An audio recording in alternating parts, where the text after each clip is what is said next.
This is the Business Storytelling Show, a top global marketing podcast listened to in more than 100 countries, live streamed on social media, and broadcast on DBTV. Christoph Trapp chats with industry leaders to help your company tell better business stories. Here's today's episode.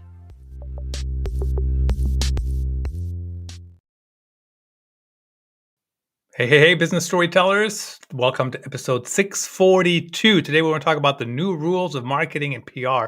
And why do we always have to have new rules? I don't know, because stuff changes. And why do we have to keep talking about it? That's the question I want to ask today of the author of the new rules of marketing and PR, David Meerman Scott. And I've been following his work for a long time. And the Lately founder, who's coming back on the show, she's been on the show already a couple times. She's coming back to talk about ethics in AI, I think in a few weeks, maybe in February, introduced me to him for an article I was writing over on the growgetter.io blog about AI tools. So what a great opportunity to talk about what are the new rules, why do we need them, and why are people struggling with them? Or maybe they're not, but that's my perception. So see what he has to say about that. David, welcome to the show. Hey, great to see you. Nice to see you as well. Really appreciate you coming on the show. And of course, Absolutely. your website. We're going to throw your website up there at the bottom, davidmeermanscott.com. So tell me about why do we need to talk about the new rules? Are people struggling with them? Are people not following them? Are people just going back to their default settings from 15 years ago? Or what is going on? A lot of people still are, believe it or not. The first edition of the New Rules of Marketing and PR originally came out in 2007.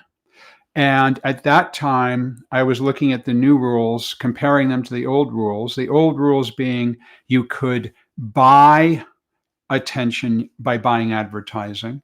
You could use the media and beg for attention with the media, or you could go knock on doors one at a time and bug people for attention. But the best way, the new rules, were to generate attention by creating content.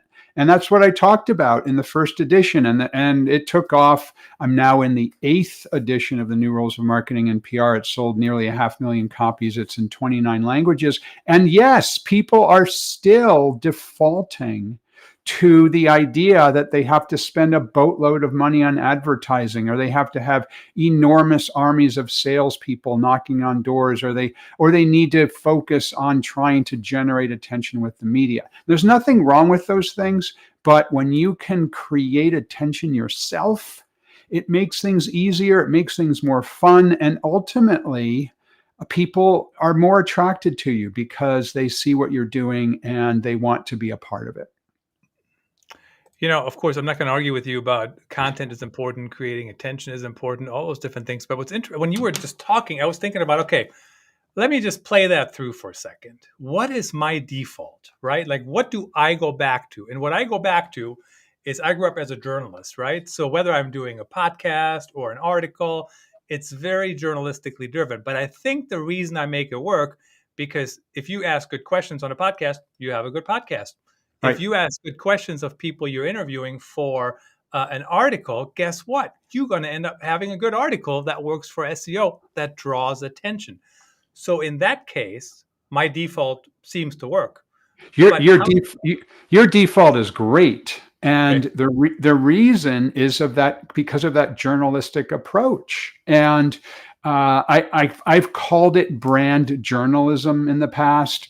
The idea that anyone, an individual like you and me, or a company, can become a journalist sharing content in the journalistic form, as you just mentioned, as you're doing right now on this podcast.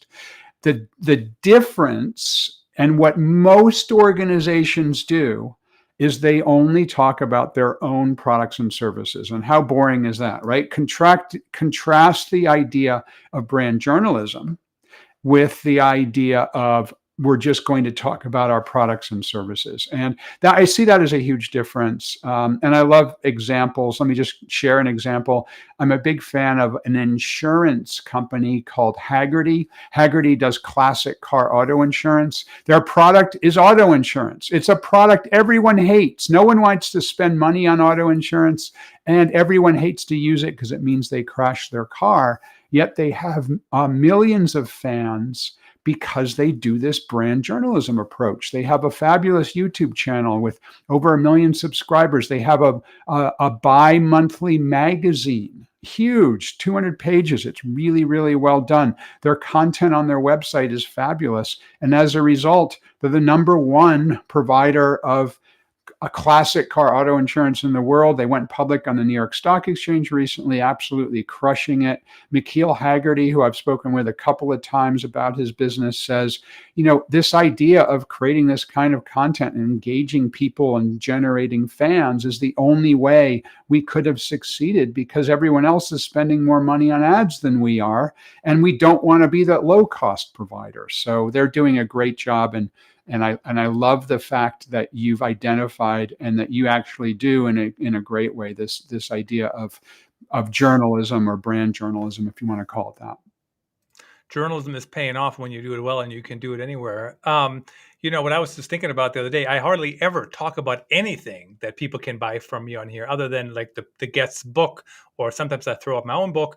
But every once in a while, and not maybe every once in a while, but from time to time, people will say, "Hey, do you also help people launch their podcast?" Right. Yes. Do you also help people with this? Yes. Here's how much it costs. Here's how I can work with you. Blah blah blah. So my point is, I didn't even bring it up. Right. I just talked about podcasting. I just talked about live streaming. I just talked about whatever we talk about. I talk about your book. I talk about your experience, my experience.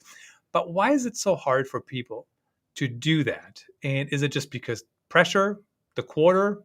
Like, what's the problem? Lots of different reasons for this idea that people kind of magically default to this old way of thinking. I think that you've identified a few of them. In one case, it's the pressure from the bosses. It's the pressure of the quarterly numbers. It's the pressure of, oh my gosh, you've got to generate sales leads right now. I can't wait till next week. So that's part of it. The other part of it is what's taught in schools. I've never taken a marketing course in my life.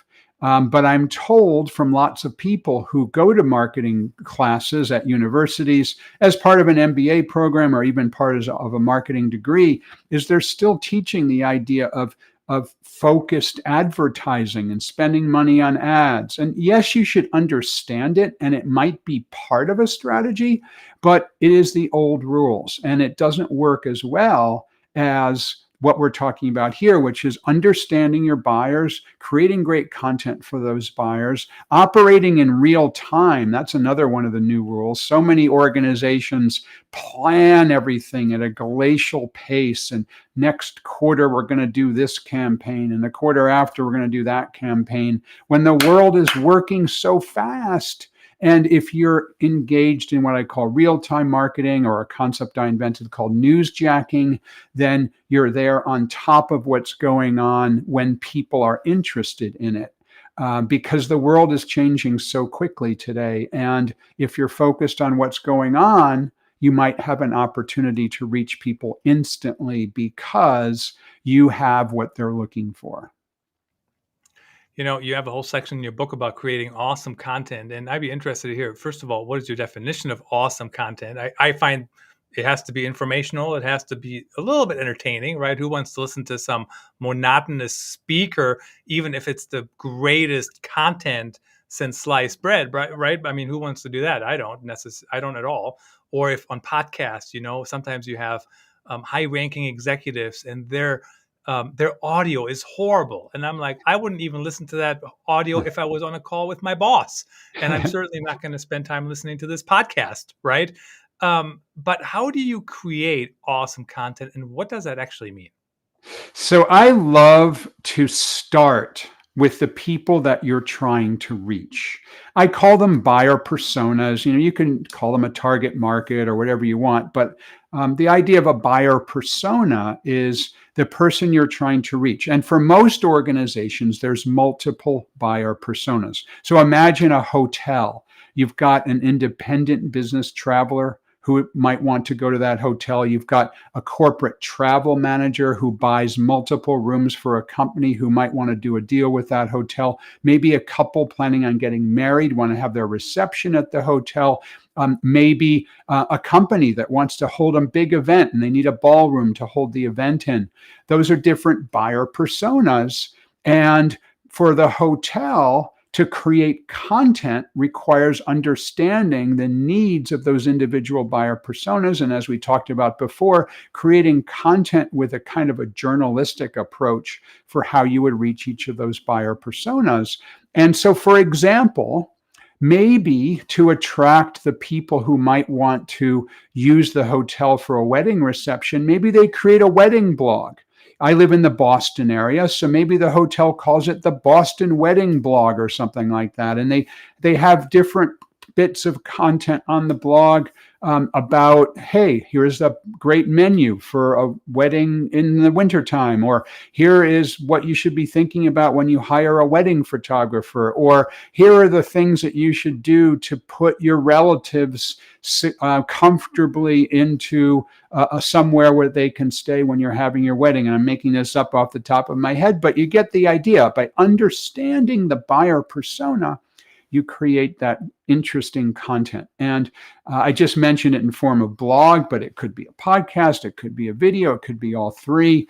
But the main thing that I see people doing, which I think is wrong, is focusing too much on product and not enough on the buyers and the needs of buyers and how they can solve problems for buyers, because that's what makes this stuff come alive. Let's talk about the blogging for a minute. And I think it was the About Page guy when he was on here, and he said to me, we don't need any more top of the funnel content. And I couldn't disagree anymore, because I think what he's talking about is everybody writes the same old article, right? The 5 rules of new rules in marketing, right? Like if everybody were to write that article, who's going to rank for it, right? Not very many people. So you have to figure out what's your unique story. What do you have to say that hasn't been said, or at least has a little bit of a slightly different angle? But talk about the role of blogging. And I know a lot of companies, they don't do it, or they don't do it very well, or they do it for 10 articles and then they pause for a year or whatever it might be. But what is the specific relevance of blogging, and why should companies do that in today's environment? And I agree with you 100% that blogging is important, and for a number of reasons. I think the most important reason is this. The idea of social media, the idea of doing, say, YouTube videos, or being active on LinkedIn, or being active on Facebook or Instagram or TikTok or whatever it might be, doing a podcast like we're doing right now, these things are all great. But ultimately, when you're doing a video, putting it on YouTube, you're creating an Instagram feed, a TikTok feed, those social networks own that content in a sense. And your potential customers, your buyers, are going to a social network to get your content. Now, there's nothing wrong with that. But ultimately, I am absolutely convinced that everybody, a person, every organization, should have their own content real estate. They should have their own unique place on the web. Now, for most companies, that's their corporate website, but it could be a specific page or a specific website that's focused on a particular buyer persona or a particular market niche. But the idea of owning your content real estate, I think, is essential in today's world. As social networks come and go in popularity. I remember, I mentioned earlier, as you kindly did the introduction, talked about my book, The New Rules of Marketing and PR. I'm now in the 8th edition. I'm actually working on the 9th edition, which will come out some number of months from now. And as I'm working on the different editions, one of the things I have to update is the changes in the social networks. So I think it might have been the third or fourth edition. Oh my gosh, Google Plus. Google now has a social network. It's competing with Facebook. This is important. You should think about how you should use Google Plus, I said in that edition of the book.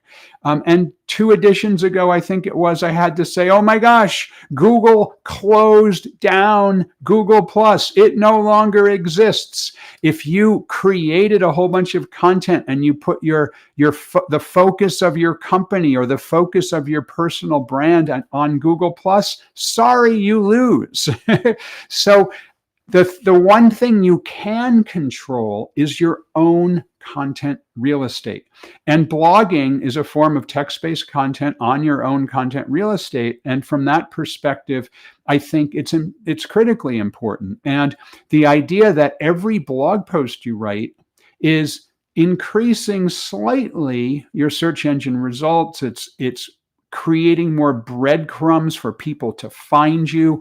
It's putting out long form content that ranks in the search engines. And you're right. The world doesn't need another list of the 5 best things to do XYZ. We absolutely don't need a Chat GPT created blog post that's just a pirated copy of the stuff within a large language model that then is tossed up onto a page, which so many people are doing right now. That doesn't work. But a unique perspective.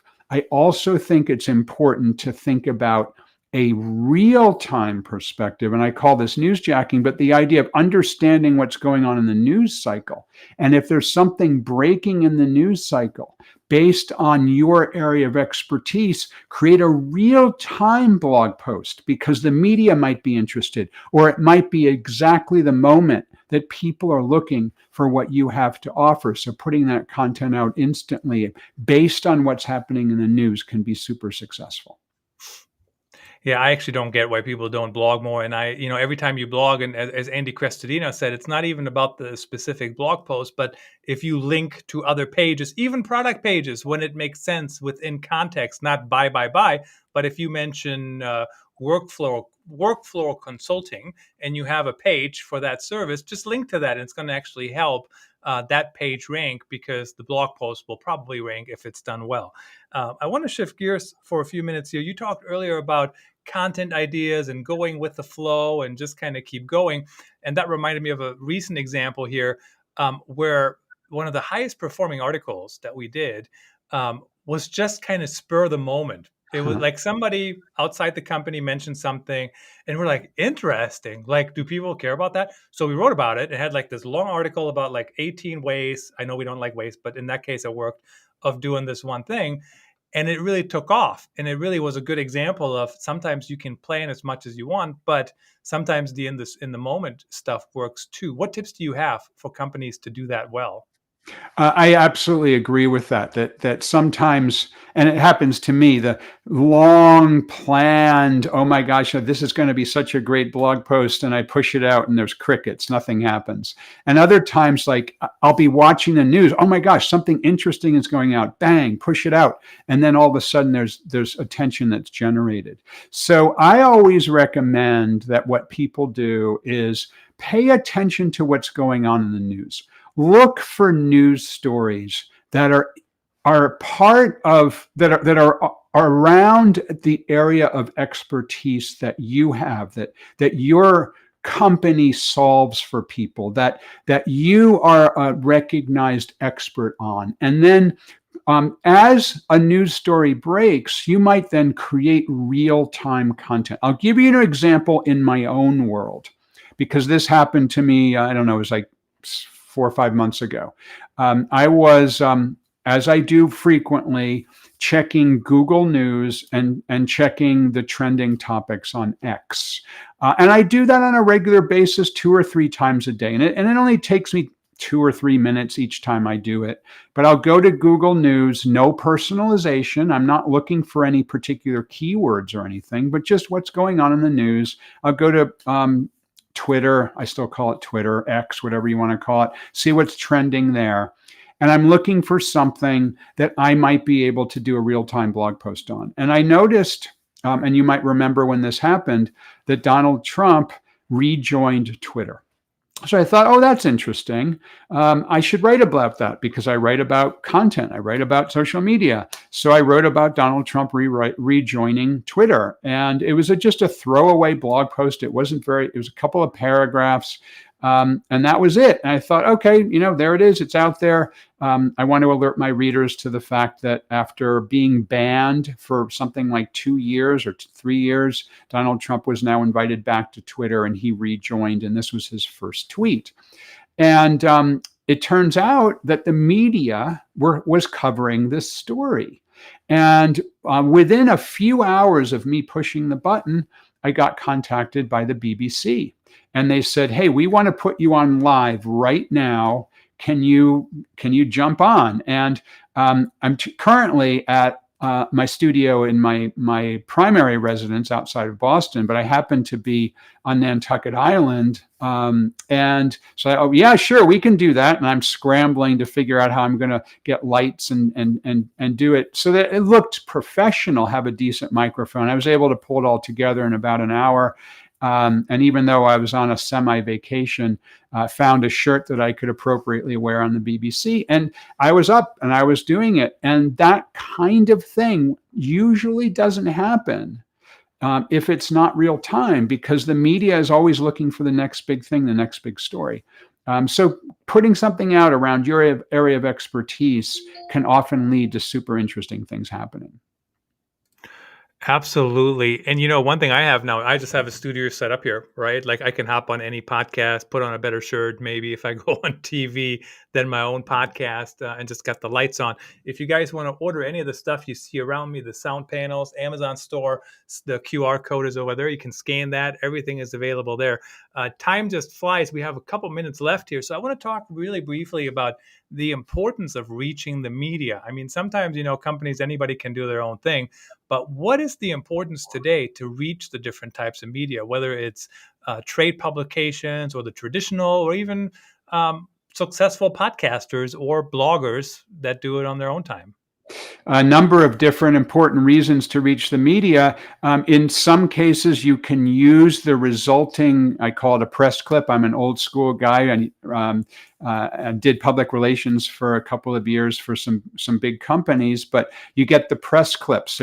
So in the case of my BBC example just a moment ago, I've got now the video of that BBC episode. I'm able to share that. And so on your website or in your blog or wherever you've got a media page on your website, if you have one, and most companies should, you can put the different places that you've been quoted in the media. And that serves as a way of showing that you're somebody who people should pay attention to. It also might be that somebody reads that story, watches that interview, listens to a podcast like this one and says, oh, this person seems interesting. I should check out more about them or check out their book or maybe inquire about having them speak at an event if it's somebody like me or you. And so that serves as a great opportunity as well by using the media. It doesn't make the idea of the media used to be that you had to do it, especially as a B2B company, because it was the only way you could get noticed. Now I think it's supplemental of a great marketing program. I used to say marketing and PR are two different disciplines. I think they've really converged recently into being more like one discipline where they play off of one another. They work together. David, really appreciate you coming on the show. Thanks for sharing all your insights. In the last 15 seconds here, tell me who should reach out to you? How do they connect with you? What kind of things do you offer? I'm the only David Meerman Scott in the world. So Google my name. You'll find me on most of the social networks. I am DM Scott, DMSCOTT. And thanks very much for having me on, Christoph.